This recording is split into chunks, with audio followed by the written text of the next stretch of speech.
Now, your Rexall family druggist brings you a transcribed half hour with Richard Diamond, Private Detective, starring Dick Powell.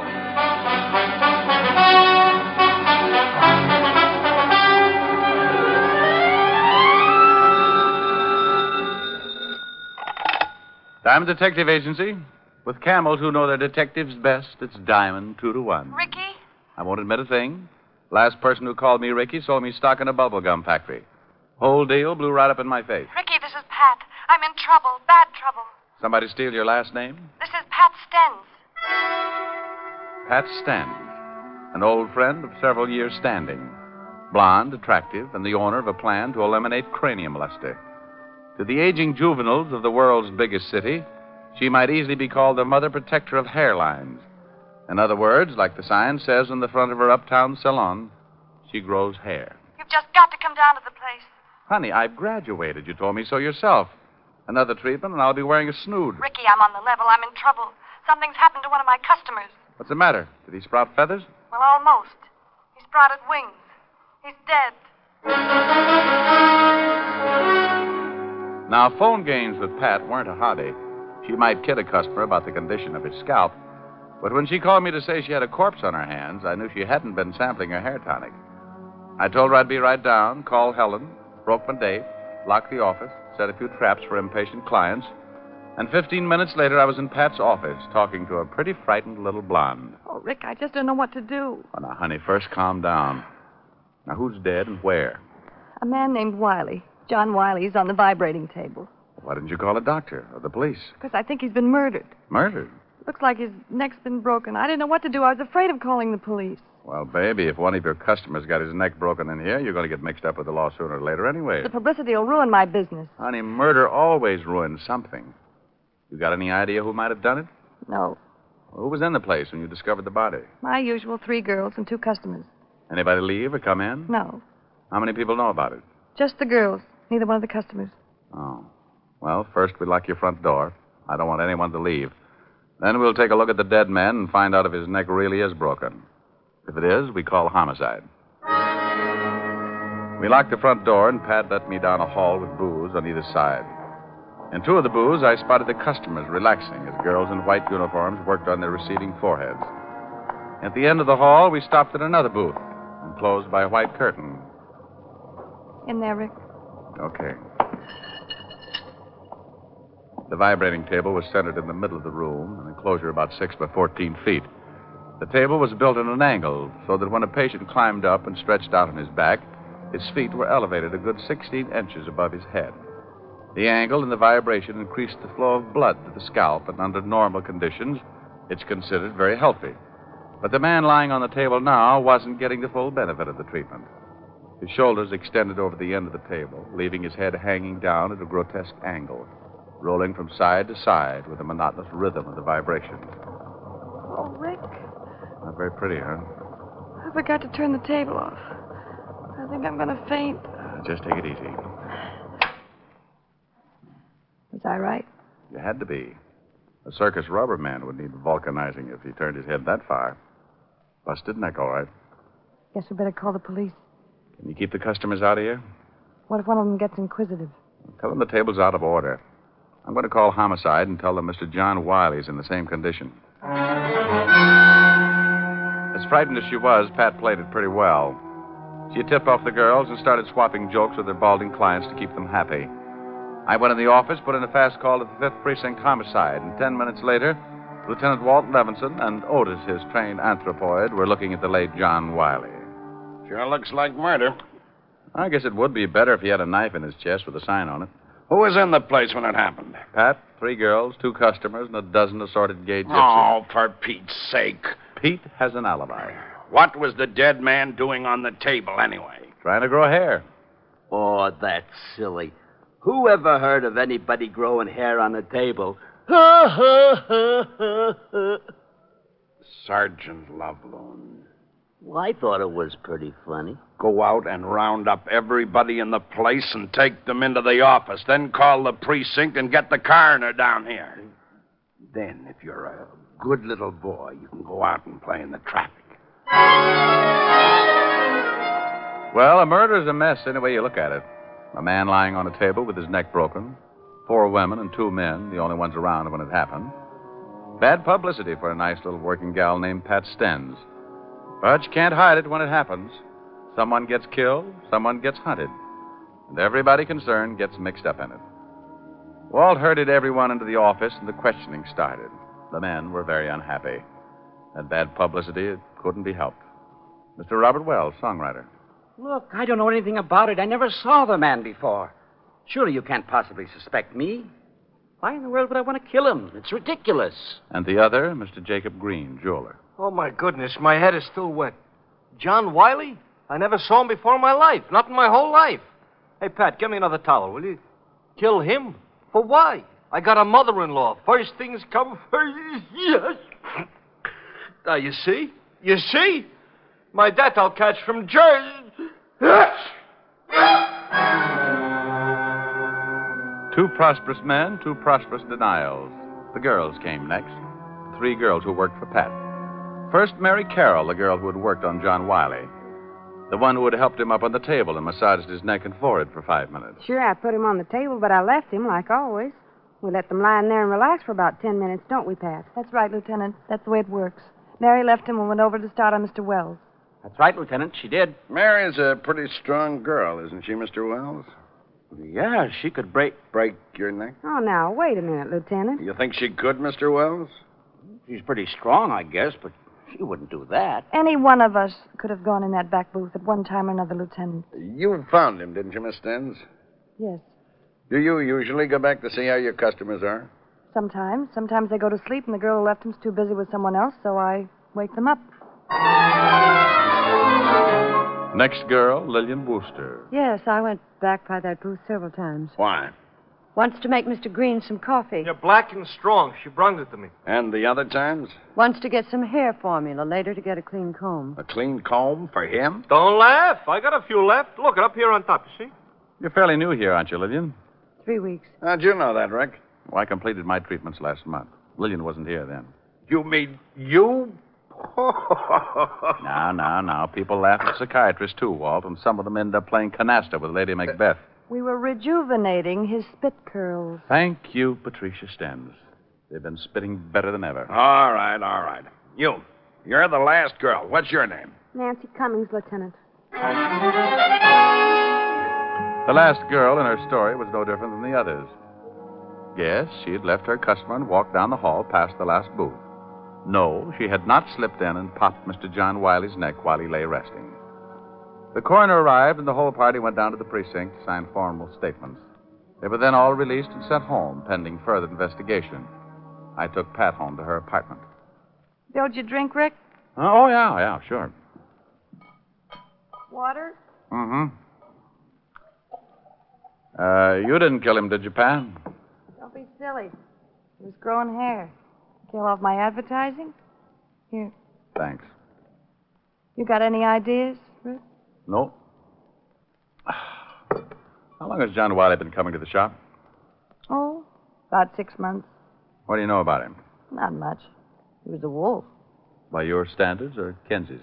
He got grabby occasionally. Put him straight. Know what business he was in? Well, whatever it was, he had a lot of money. Big tipper. Oh, excuse me. Yes. Oh, yes, just a minute, Lieutenant. It's for you, Rick. Thanks. Hello, Fatty. I got something on the dead man. Got a record. Blackmail. Oh? Know where he lived? We're checking. Now, wait a minute. Pat, you wouldn't by any chance know where John Wiley lived, would you? Well, I send a bill to him every month. I've got a duplicate set of books here in the apartment. I'll get the address. Walt, Pat's got his address. I found something else in his personal effects. Key to a safety deposit box. Otis is checking to find out which bank. Well, we should at least have the answer by doomsday. Here's the address, Rick. John Wiley, 709 East 45th Street.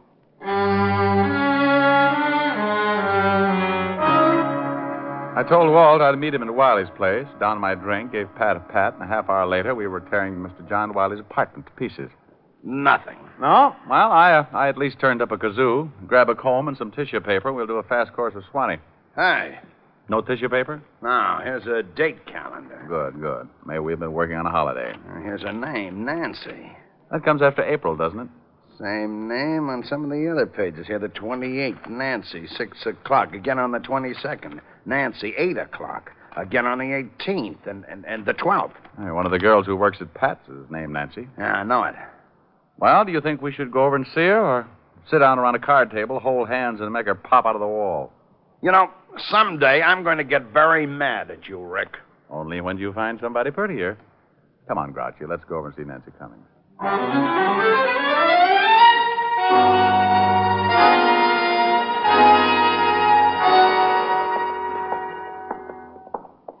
Here's her apartment. She lives with that new girl. Lillian Wooster? Yeah, and stop flexing your claws. Who is it? Police. Yep. Open up or we'll huff and we'll puff and we'll... My, what big noises you make, Grandma. The better to scare the men out of your closet, my dear. We'd like to talk to you, Miss Cummings. Certainly, Lieutenant. Come in. I was just making some lemonade. Would you like some? Oh, thanks. It's pretty hot out. Maybe you'd like something stronger? Lemonade's fine. I'm on duty. He's on duty. You better give him some torpedo juice. Miss Cummings, you didn't tell us that you had dated John Wiley. Would you like your lemonade, sweet Lieutenant? Medium. Yeah. Thanks. Thanks. You never asked me if I dated John Wiley. The lieutenant found your name written on Wiley's date book. I've been out with him 6, 7 times, I think. Know what his business was? We never discussed it. Ever meet any of his friends? No. Did he ever mention any of the other girls in the shop? I don't think so. You live with Lillian Wooster, don't you? That's right. Hey, whose picture is that on the piano? Lillian's father. You still don't have any idea why anyone would want to kill Wiley. No. How did Lillian Wooster happen to move in with you? I asked her to. When she went to work for Pat, she was living in a terrible place. One small room. I told her she could come in with me and share the rent. Well, how well did she know John Wiley? She'd seen him at the shop, seen him here when he came to pick me up. Where's Lillian now? Shopping, I think. Well, thanks, Miss Cummings. We'll be talking with you again. More lemonade? Or later, maybe. When things start getting a little hotter.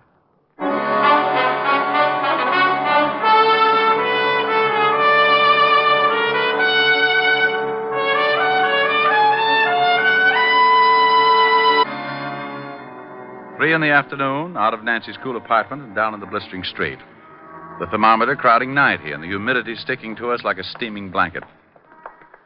I feel awful. A terrible day to solve a murder. Yeah. I'm going to go look through some newspaper files. What for? That picture on the piano. Lillian Wooster's father? Mm-hmm. I've seen that someplace before. News story connected with it. I'll drop you off. I got to get back and see if Otis has found the safety deposit box that fits John Wiley's key. Walt dropped me off at the newspaper, and I went down to the morgue file to do some hunting. The air conditioning made the job easier, and by 4 o'clock, I walked into Walt's office with an interesting bit of information. We found the bank and the safety deposit box. Oh? Anything turn up? Wiley was doing some pretty fancy blackmailing. Here's a bundle of evidence and a list of names. Mm-hmm. Well, I can understand why someone would pay to keep these out of circulation. Lousy photography. What did you find out? Here. Newspaper clippings. Mm-hmm. Oh. Picture of Lillian Wooster's father. Same picture as the one on the piano. Prominent banker leaps to death. William Baker. William Baker? The girl's name is Wooster. That's what she calls herself. William Baker. Give me that list we got out of the deposit box. I've just been looking at it. William Baker's name is on here, all right. That clipping I just gave you mentions that he left a daughter and a wife. Well, let's go pick up Lillian Wooster or Baker or whatever her name is. Well, it might not have meant a thing, but at least we had found one person who had a strong connection with John Wiley, other than socially. The girl who called herself Lillian Wooster was the daughter of one William Baker, deceased, and one of John Wiley's blackmail victims. We climbed to the squad car and hurried back to Nancy Cummings' apartment, where Lillian Wooster lived as roommate.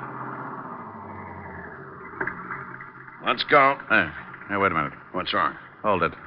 Lillian Wooster coming out of the building. All right, we pick her up on the street. The doorman's hailing a cab for her. Let's see where she's going. Wouldn't it be easier to just ask her? Oh, stop trying to ruin my afternoon. There's nothing more relaxing than a pleasant drive through quiet, peaceful little old Manhattan. We started tailing Lillian Wooster's cab, across town, along the river, and across the George Washington Bridge. She's headed for Jersey. You looked at your compass. That's not fair. We kept going through Hackensack, past the outskirts, and on out Route 17. Pretty expensive cab ride. Pretty expensive makes it pretty important. We kept following like that. Lillian's cab a good quarter of a mile ahead so she wouldn't notice us. They're turning off on that road. Oh, you're absolutely amazing, Fatty. I probably would have missed it completely. Oh.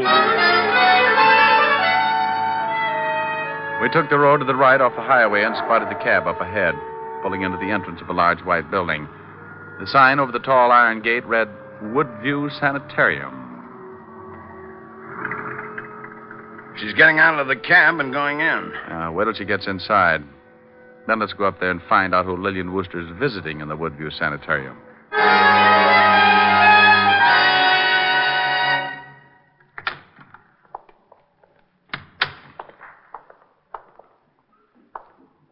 Yeah? Something I can do for you? I'm looking for a girl. You know, honey, something that doesn't look like a man. Now, you stay out of this, Diamond. Don't you start getting me confused again. He gets confused? At the drop of a hat. Watch, I'll drop my hat. Now, you stop that. He doesn't like it, does he? Oh, it nearly drives him with... Now, you understand. Yes, of course. Where are you going? I think you better talk with Dr. Gerson. All right, run him out. Temper. Rick, I swear if you don't stop these confounded routines. Routine? Well, you know what I'm talking about. Who's on first base? Oh, don't you know who's on first? Huh? I'm Dr. Gerson. My friend here is given to mass demonstrations in the aisle. Oh, shut up, Rick.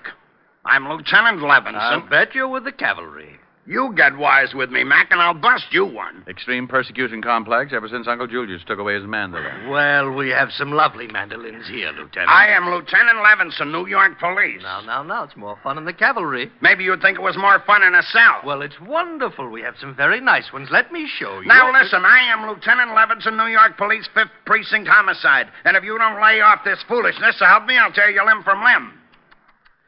I'll get some help. You won't get anybody. Get away from that phone. Look, I think you better let him tell you why he's here. Will it calm him down? I'm here trying to catch a girl. Oh, Rick. That's right. He's here trying to catch a girl. Certainly. Why don't we all try and catch one? Look, would you do me a favor, friend? Why, of course, Lieutenant. Take a look at those credentials. Certainly. Oh, my goodness. I'm afraid he's a real policeman. I need no help from you, Mr. Diamond. Grouchy. Oh, my goodness. Satisfied? Well, yes. Aren't you a little out of your territory, Lieutenant? I am not making an arrest. Just trying to catch a girl. I am following a girl. She may be a murderess. She came in here a few minutes ago. You mean Miss Baker? Then Baker is her right name? Who's she seeing? Her mother. What's wrong with her mother? Mrs. Baker is seriously ill. Have anything to do with her husband's suicide? Everything to do with it? I doubt Mrs. Baker will ever recover. We went back out to the car and tried to put it all together. Lillian's father had jumped off a roof. He was being blackmailed and couldn't take it. The shock had driven Mrs. Baker into a permanent breakdown, and John Wiley had been responsible for the whole thing. Motive enough for Lillian to get a job with Pat Stens so she could get her hands on John Wiley's neck. We waited until Lillian's cab turned out of the driveway and headed back for New York. We stayed close, watched her get off at her apartment. Then we went over to see Pat Stens. You gonna get a hair treatment tomorrow, Rick? That's right, honey. I want you to be sure that Lillian takes care of me. Did she do it, Rick? I think so. But why? She seemed like such a nice girl. Well, she had pretty good reason. But we need a confession, and Rick's got an idea how to get it. I want Lillian working on me through the whole treatment, especially when I get on the vibrating table.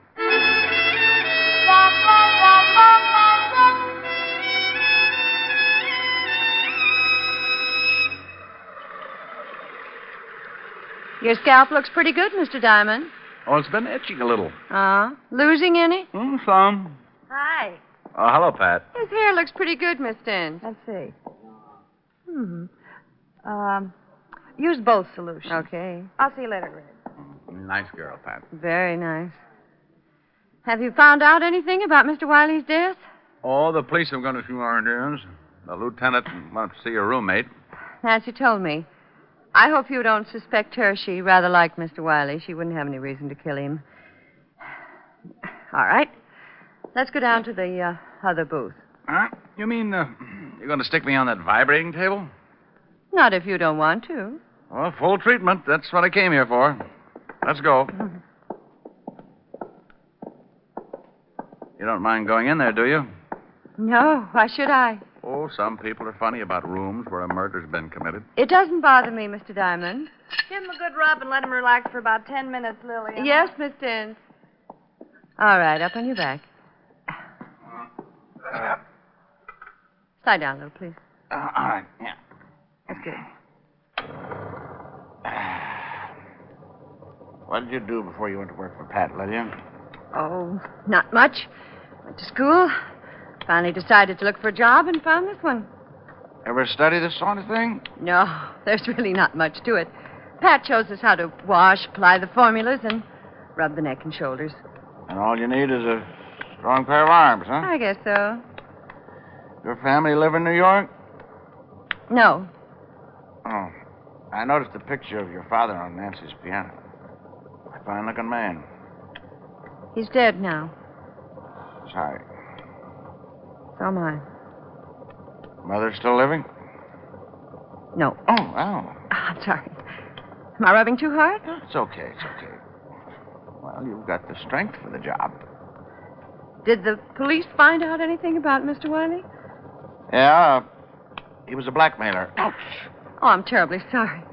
I'm a little nervous today. Maybe I better get one of the other girls. No. That's okay. I'm just a little tied up. Neck stiff. Yeah. Try and relax. I guess I keep thinking about Wiley and his broken neck. Think I might break yours, Mr. Diamond? Well, it wouldn't be hard. If I was good and relaxed, you could snap it in a minute. I guess I could. So Mr. Wiley was a blackmailer. Yeah, I had a record. They're the foulest people on earth. They certainly are. You think he was blackmailing someone here in the shop? Oh, not necessarily. Well, if he wasn't, then no one in the shop would have a motive for killing him. Well, I've got a theory about that.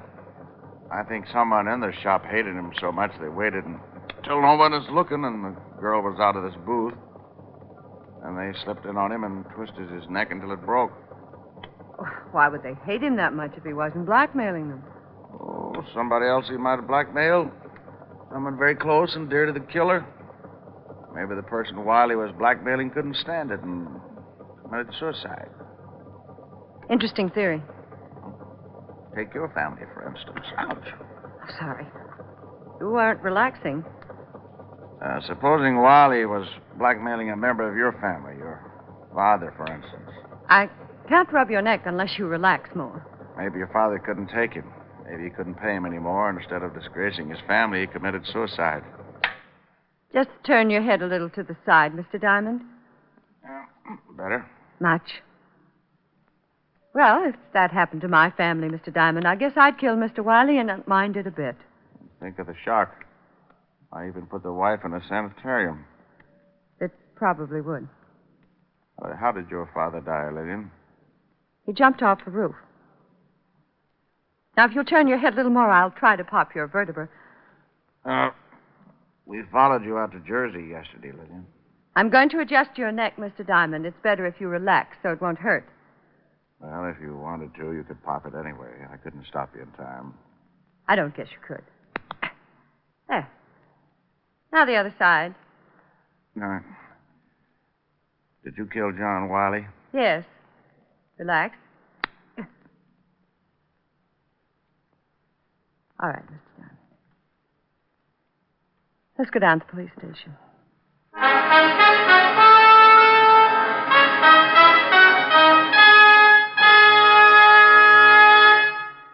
Again, here's your Rexall family druggist. If you're looking for a way to save money on drugstore needs, buy Rexall MI31, the triple action antiseptic that makes an ideal mouthwash, a soothing gargle, and an effective breath deodorant. What's more, Rexall gives you a full pint of this quality product at the same price as other leading brands of smaller quantity. Ask for Rexall MI31 at any Rexall drugstore. And remember, you can depend on any drug product that bears the name Rexall. Good health to all from Rexall.